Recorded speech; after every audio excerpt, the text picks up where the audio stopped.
Hi everybody, I'm Christine Caray, singer, songwriter and producer. You may have seen and hopefully listened to my recent single releases, Just Passing Through and Better For Me, but today I wanted to introduce you to the amazing Jess and Tom, who together are known as SevernDuo. So hi Jess, hi Tom. Little waves. So you played strings on both my singles as well as the remaining tracks on my forthcoming album, and I thought it would be nice if we could just have a little chat about how you approach the strings on Better For Me, my latest release, and the rest of the album. But before we do this, could you tell everybody a little bit about yourselves and what you do? Yeah, so my name is Jess. I play the violin and viola. And Tom and I met when we were at music college at the Royal Welsh College of Music, and so we've done weddings to start with, and then we've sort of built it up, and we now do a lot of recording, and then Anything else? Did you say you teach as well sometimes? Yeah, we do a bit of teaching. We're taught all over the place at this point, both privately and for music services and music schools, and And could you just, for everybody's benefit, just confirm which instruments you play? Yes, so you play violin and viola, don't you, Jess? And I play the cello. Yeah, I'm lurking. And I occasionally dabble in... Oh, the big one! Unceremoniously shoved in it, so it doesn't vibrate. Yeah, so it doesn't ring when we're recording. I'm upset about that. Well, anyway... That's brilliant, thank you. So my work with you both started when I stumbled across you as I was looking for string players for my recordings, and I know, Tom, we had a chat via email to sort of ascertain what I needed, how you worked, and then I sent you through my tracks, which included the strings that I'd already programmed to show you what I wanted, and from there you did your thing between the two of you and created some beautiful string tracks for my songs. So I thought I'd just hand over to you again so that you can share with people how you approach this sort of thing and what your process is like for recording tracks like this. You're looking at me. Yeah. Yeah, well, I thought you were doing an excellent job. Oh, right, brilliant. So it was really nice that you'd sent over what you actually want us to play, because that makes it kind of nice for us, because then we can just focus on the playing. Because a lot of what we do is we do a lot of writing string parts as well, and that is actually really nice. But equally, it's really nice when someone like yourself gives us something that you specifically want, because then we don't need to worry about whether it's something that you're going to like, because we might write something that we like, and then you're always slightly nervous when you send it off, because you really like what you've done. Oh yeah. Because then inevitably, obviously, the person you send it to probably won't like it. So that was really nice to have, because then you knew what you were going to get roughly. And it meant that we could just sit down and really focus on playing it, hopefully quite nicely. Absolutely. Yeah, so that's lovely, and I think I suppose what do we do really? We sort of get the music, we give it a listen, and sort of because sometimes when it comes across in kind of MIDI or even just sheet music, you want to just have a little think about how you actually want to play it to fit in. What role it is? Is it a melody? Is it like a supporting role? Yeah. Yeah, and then we will come into our studio and play it. Do it. Yeah. And we do quite. I don't know about you, Jess, but I quite often listen. I'll normally sit down and just play it a couple of times, and then maybe do a take or two, and then just listen back, and then and see. We got it right. Yeah, and see how it's actually sounding. Yeah. Yeah. And then once we've got something that we're happy with, we'll send it across and see what you think. I find the recordings particularly nice for me as well, because I try and make Tom put his parts in first, because it's usually the bass parts, be it on bass or cello, where we sort of build it from the bottom. We mod them one at a time, a lot of the time. So that's quite nice to me, because I kind of see it develop into the full thing whilst I'm sat there, which is quite nice. Poor Tom's got to go first, which is more stressful because he's got to make sure he's perfectly in tune, perfectly in time, so I can build up on that. We get very, I think you do as well. I get very, very, very picky with my recordings because it's quite different from when you just do something in a show and then it's gone, because you can listen back again and again and again. That note wasn't quite in tune. And if there's anything that's not quite perfect, it just really grates on me. But to start with, that was when we started doing the recording. That was tough, wasn't it? To start. Yeah, it was. Yeah. It was not very good for your ego, but it was actually very good for your playing.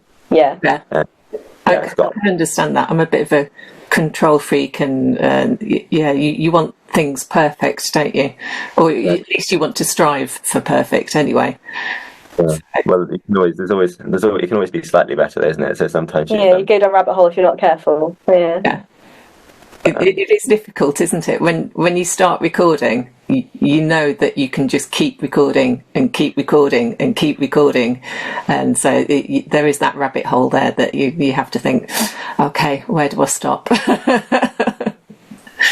Yeah, I'll definitely come back to stuff sometimes. We all have days when you're not feeling the most kind of positive about whatever you're doing, and then I'll sometimes I'll do God knows how many takes, and then I'll come back and I'll be like, oh well, take 50 is great, but so is take 3.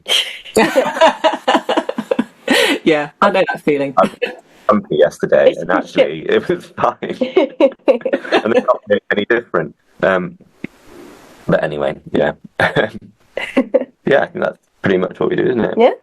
Yeah, brilliant. But I must say, and I probably sound a bit ignorant here, but I quite enjoyed programming the strings on my tracks, and I love the string sounds on my tracks. But it was a mentor who said to me, "Oh, you need to get live strings on; they'll sound so different." I think when you just trying to learn production stuff and you think, oh, I've got strings, I can put them in, oh, they sound great, and it's like, well, they sound all that different. As soon as I had your strings back, it was like, oh, wow, I'm glad I did this, because it added a whole other dimension. You don't realise how much more beautiful it is to have the live strings on rather than just a pre-programmed version of them. Have you got anything else that you'd like to share on the video with anybody, or what you're getting up to over the next few months or anything? Well, next few months, all the things. Our diary sort of looks like it's on fire, which is quite nice. It's nice to be busy, because quite often when you tell people you're a musician, they go, "Oh, that must be really, really tough." And actually, we're just like, "Oh, we're so busy," which is it's a great problem to have. So obviously, it's wedding season. Well, it's starting to kick off as wedding season. Also with the duo, we're pretty busy with that. We actually employ other people now as well to do some of them. I say other people, like the strangers, my sister, which is really nice, the violinist, and some friends of ours from the Royal Welsh, which is, it's lovely being able to help them out as well, and sort of have share that around, which is really lovely. And then we are both playing with the Paradox Orchestra now, which is a newish orchestra up in the north of England. Oh wow! Which is really great. They do sort of covers of kind of pop and rock and stuff like that, and sort of R&B and things like that.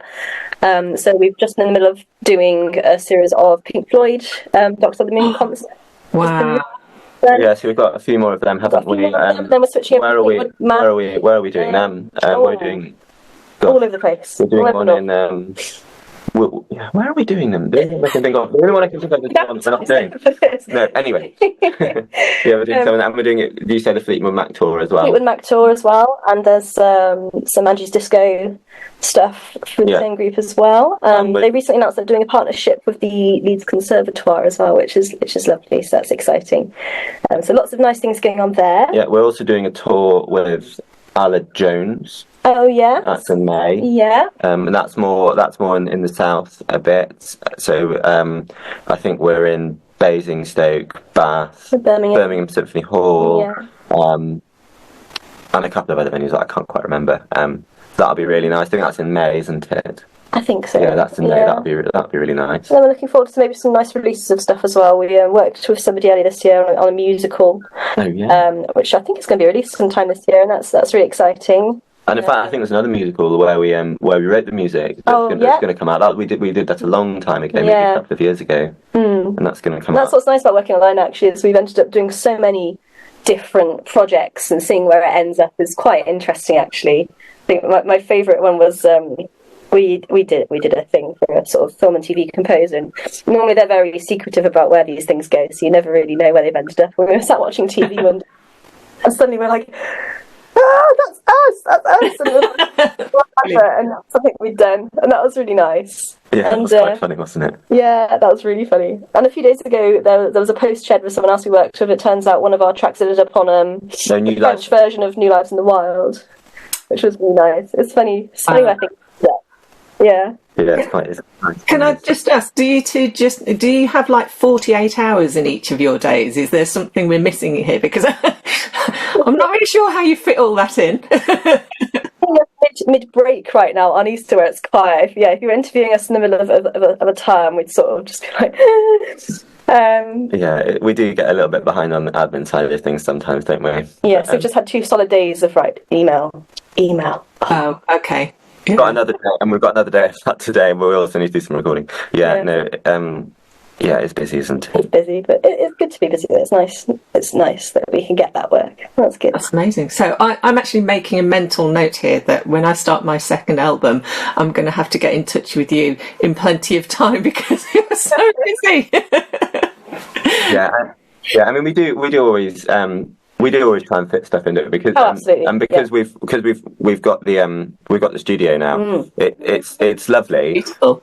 Yeah. It's super nice, but it means it's both a sort of a blessing and a curse, really, because it means that we can record whenever we want because it's entirely soundproofed and it's in a separate building to our house, and so we can record at any time, which is lovely, and also sometimes not so lovely. Yeah.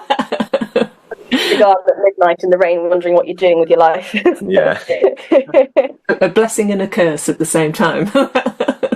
Exciting, and we're sort of changing our lives around at the moment to do more of this. So fabulous.